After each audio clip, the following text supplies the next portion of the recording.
I don't have a microphone here. Do you need one? So I'm from Houston. I work for Dr. Palmer. And actually, I'm here replacing my other boss, who is Dr. Champlin, who could not be here. So I'll talk a little bit about transplants for aplastic anemia. So anyways, so the topic is allogeneic transplants. As the previous speaker has already reviewed this, I obviously don't have to introduce the disease to you folks. However, I want to emphasize one aspect, which is for those cases who are not due to exposure, say chloramphenicol or pesticides and so on, immune-mediated phenomena. So this is very important because we know today there are several oligoclonal clones, if you will, of T cells who are very pro-inflammatory that are associated with this disease, secreting gamma interferon and so on and so forth. The other thing to remember is it's very commonly found, well, thing is moving on its own. Regulatory T cells are decreased in this disease. So this is two aspects that are very commonly seen. The other thing to remember is that this disease very often overlaps with other syndromes that may or may not include autoimmune conditions. And we can see here a list of those. And due to very often, especially in refractory cases, there is a lot of chromosomal instability. And you may see evolution to myelodysplasia or acute myelogenous leukemia. So those are feared complications here. Now, the other aspect of this stem cell disease to remember is that telomere and telomerase, because of the involvement in the stem cell properties, if you will, is an important thing, and it's emerging more and more, not only as a diagnostic tool, but also as a prognostic tool, and I'm going to come back to this a little bit. Actual mutations in the telomerase components are not common. You're going to find it in less than 10% of the cases. You can see here the reverse transcriptase component and the RNA component, but there are cases that you're going to find that. The other thing is telomere length is becoming also not only a diagnostic tool for you to rule out this keratosis congenita. Remember, for transplant, this has important implications because these patients are very vulnerable to toxicity, especially hepatic and pulmonary. And also to triage sibling donors, especially when there are counts, abnormal counts in the siblings. So checking the telomere length is an important tool here, especially by flow fish. Now, option of treatment, we already heard a little bit about this. ATG and cyclosporin is your mainstay for immunosuppressed therapy. Cyclophosphamide, especially as advocated by Hopkins, but also there is lots of experience coming from China. Supportive care and bone marrow transplant. Now, this slide is horrible, but it helps us see this. So looking internationally, you're going to see that anywhere from 60 to 80% of the patients will respond to cyclosporin ATG. However, anywhere from 15 to 30% of these patients will relapse. And there is a significant component of clonal evolution, again, MDS, etc., with survivors that are going to vary a lot, anywhere from 50 to 90%. Now, cyclophosphamide. This is high-dose cyclophosphamide, as advertised by the Hopkins group. And you can see in their hands, for those that are treatment naive, there is an excellent survival. This has been a little bit challenged in other institutions because of the toxicity of the treatment. There is a very interesting report coming out of China, and I'm so sorry I don't have the reference here, suggesting that lower doses of cyclophosphamide, even orally, may be as good and much less toxic. So this is something to bear in mind. Now, what happens with the ATG and cyclosporin? So this is NIH data, where you can see that a reasonable curve, not as good as the experience in Thailand, but you can see anywhere from 50 to 60% survival response rate with this expectation of survival. However, for us that are thinking about transplant, see what happens, say, in real time is an important thing. So if you look at response at 3 months, for those, there is a clear distinction, even in survival, between those that are responding by 3 months and those who are not. So this is an important thing for you if you're thinking ahead in transplant. The other thing to see is even among the responders here in green and this other curve here, the non-responders, if they, I'm so sorry, I'm moving my finger here in the, even among the responders, you can separate them out if they're achieving reticulocyte counts that are adequate and platelet counts that are above 50,000. So right there you have some sort of a real-time estimate of what's going to happen in the future. So in summary, age, very important predictor after immunosuppressive therapy. Short interval from diagnosis to treatment. Obviously, the sooner you treat them, it's best. In interesting, severity of the disease. This is controversial. The European data suggests that there is no impact in the severity. This is not true for the NIH data. So this is something that's still kind of open for debate here. Now, what about clonal evolution? Another important aspect if you think of transplant. So Kojima's data here suggests 13% risk of MDS, and the major risk factor, too much G-CSF use. That's something that there is including now a randomized study going on in Europe, investigating G versus no G with cyclosporine and ATG.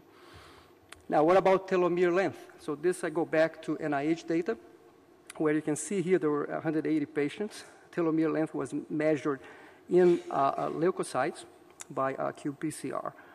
There was no correlation between response, primary response to ATG and telomere length. However, telomere length predicts relapse. So you can see here in green, this is the shortest length of the telomeres, the first quartile, as compared to the longest quartile, which is in blue. So the difference is striking in terms of probability of relapse after immunosuppressive therapy. And also predicts clonal evolution, as you would imagine, right? That's a good hypothesis here. There is chromosome instability. They are more likely to evolve with mutations and so on. And you can see here the association with monosomy 7. Also, the shortest quartile here is different. This should be the upper. Yeah. Anyways, the shortest, the worse. Survival, same thing. So the shortest telomere, worse survival. And here they are simply associated reticulocyte count and telomere length. And again, it has this strong predictive value in terms of survival and response. Okay, so with that in mind, let's talk a little bit about transplant.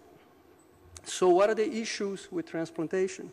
As was discussed prior to my presentation, age is an important thing, associated a lot with toxicity of the preparative regimen. Engraftment, obviously, there is lots of issues with sensitization, graft versus host disease, and quality of life associated with, especially with chronic GVHD or lack of quality of life. The cell source, obviously, it's an important issue, especially for older patients. There is bone marrow, peripheral blood, and now cord blood. And I'll touch a little bit on this subject.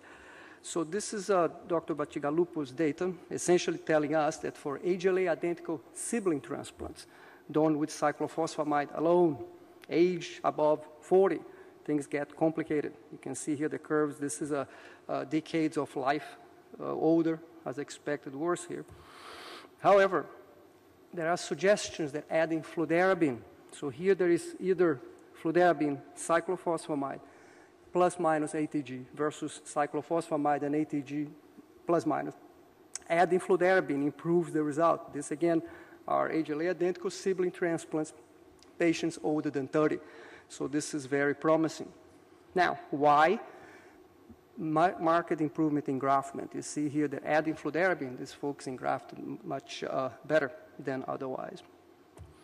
What about stem cell source? Well, in the international experience, as reported to the CIBMTR, the registry, bone marrow transplants regularly have better outcomes than peripheral blood stem cell transplants. And the first explanation here is GVHD. So as a general recommendation, bone marrow is the product of choice. What about using ATG? So this is a more controversial issue. This was a large, or intended to be a large randomized study looking at, you can see here, cyclophosphamide 200 milligrams, or cyclophosphamide with ATG.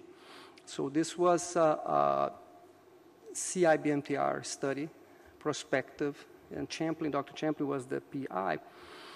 And the bottom line is they did not accrue they accrued a little over half of the patients they needed. The study could not be finished. And there was no difference in this underpowered study to say that adding ATG was better or worse. You can make what you want from that curve, but they are the same. Now, what about other aspects of the preparative regimen? So, as I mentioned before, adding fludarabine may improve engraftment for sibling transplants. What about TBI? So I refer you to one study, Dr. Deeg from Seattle, that suggested that 200 centigrade is the best dose. More than that becomes too toxic if you're adding to Cy and ATG, cyclophosphamide. There is an ongoing clinical trial network study that is using fludarabine, ATG, and low-dose TBI, looking at varying the doses of cyclophosphamide. So there are levels 0, 50, 100, 150. The 0 and 150 have been shut down for either engraftment failure or too much toxicity, so the other arms are ongoing. What about unrelated donor transplants? So for us, in the United States, in Europe, maybe a quarter of the patients will have an age-related identical sibling. So what do you do with the others? So this invariably leads to delayed transplants and iron overload, et cetera, et cetera. There is intrinsically a higher risk of rejection and so on, more GVHD. So the impression, as you alluded before, is that the results are improving, in great part because of better matching, right? We're typing people in a better way with high resolution, et cetera, typing. This is, again, an annoying slide. However, I acknowledge that several researchers, including lots of them, as it should be, from Asia, that essentially show in the last column here how the results in general for unrelated donor transplants are improving for this disease. This is, I'm shifting gears completely back to Europe. This is I want to touch a little bit again on the regimen issue. So this is Dr. Bacigalupo's analysis in the EBMT database, where essentially they looked at cyclophosphamide, fludarabine, and ATG, and the addition of TBI 200 centigrade, as I mentioned before. And here you see that the historical group had a median age of 13, while the TBI group had a median age of 27, okay? So it's a significantly older group. And this is either mismatched related transplants or unrelated donor transplants for severe aplastic anemia. So on a superficial look, the two regimens are similar, so there is no difference. However, when you look by age, either below or above the median age, you see here that without TBI, patients older than 13 did much worse. While if you add the TBI, median age didn't matter. So older patients did as well. So again, suggesting that the addition here may be helpful for those more difficult to engraft patients. What about the year of transplant? Again, reflecting better HLA typing and possibly the addition of TBI. You can see the results are better. So this is obviously a work in progress. And this is retrospective. It's not a randomized trial. So what are the authors proposing? And this is something that we are investigating ourselves with Anderlini as the PI here, my colleague. Is number one, there is lots of EBV reactivation, Epstein-Barr, so you got to watch for those. And a possibility here is to add prophylactic rituximab, or at the very least monitor these patients very carefully. There is graft failure still. This is not a panacea. One thing in the European experience, they used lots of ATG, so maybe they overshot in the ATG dose. And the Italians are also proposing increasing the cyclophosphamide dose. So again, tweaking up and down the aspects of the regimen. What about cord blood and haploidentical transplants? So those are limited, right? The experience is very limited. I don't have I'm not going to show nothing actually. Just most of the series are actually coming out from Asia, showing promising results. But we all have to keep in mind those are experimental forms of transplant aplastic anemia at this point. So in summary, for major predictors for transplant, age still, interval of diagnosis to transplant is an important factor. Bone marrow is the preferred stem cell source. If you are to use, as I mentioned, fludarabine, cyclophosphamide, and ATG, I think that's the unrelated donor transplant is the right setting to do that, or for older recipients of matched-related donor transplants. Okay, and obviously, as you saw, you may ask what to do with TBI. So now this is a table that you already alluded to in your previous presentation. This is an ASBMT recommendation. So this is a paper recently published in Biology of Blood and Marrow Transplantation that essentially put these thoughts in motion here, if you will. So the straightforward side is less than 40. There is a sibling, you go to transplant. However, what do you do with those who don't? So ATG and cyclosporin, which is also the treatment of choice for those older than 40 that you don't want to risk a transplant up front. GCSF, be careful, right? There is at least some evidence out there that that may ultimately be detrimental. So this is something to keep in mind. It's still an open issue. So if they respond, you go, you keep going, taper, cyclosporin slowly, never do it very quickly. Nothing good comes out of getting rid of cyclosporin too fast. And if they don't respond, now we're going to consider MUD, or unrelated donor transplant. If they don't have a good donor, recommendation, go back to ATG, go back to cyclosporin. If there is a response, you stay quiet there. If there isn't, maybe this is time to consider haploidentical transplant, cord blood transplant, maybe another line of immunosuppressive agents, including Campath, as suggested by the group at NIH. Here, so it's open for adventure, if you will. So there are several questions that are not answered, obviously. The big one here is still unrelated donor transplant. So when and what regimen, right? Have the results improved enough for us to move unrelated donor transplant early on in the process? And this, I think, you have to ask yourself and ask your institution to see if that's a safe bet, keeping in mind that there is chronic GVHD, there are risks, much more risks than in sibling transplant. There is no reliable, consistent quality of life data. What is the impact of telomere dysfunction on transplant outcomes? We don't know that. So there are other biological markers that can help us see early on who is not going to do well, right? And we need a registry. There is no registry for severe aplastic anemia. So with that, I'll finish. I want to acknowledge a few folks here. This is Dr. Champlin. This is Paul Anderlini, who is my colleague, who works with aplastic anemia.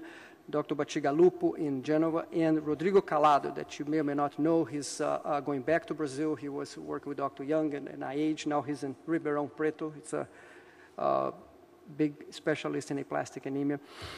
And a few recommended readings here. If you, I think you're going to have copies of the slides, so I left some references here if you are interested. Thank you very much.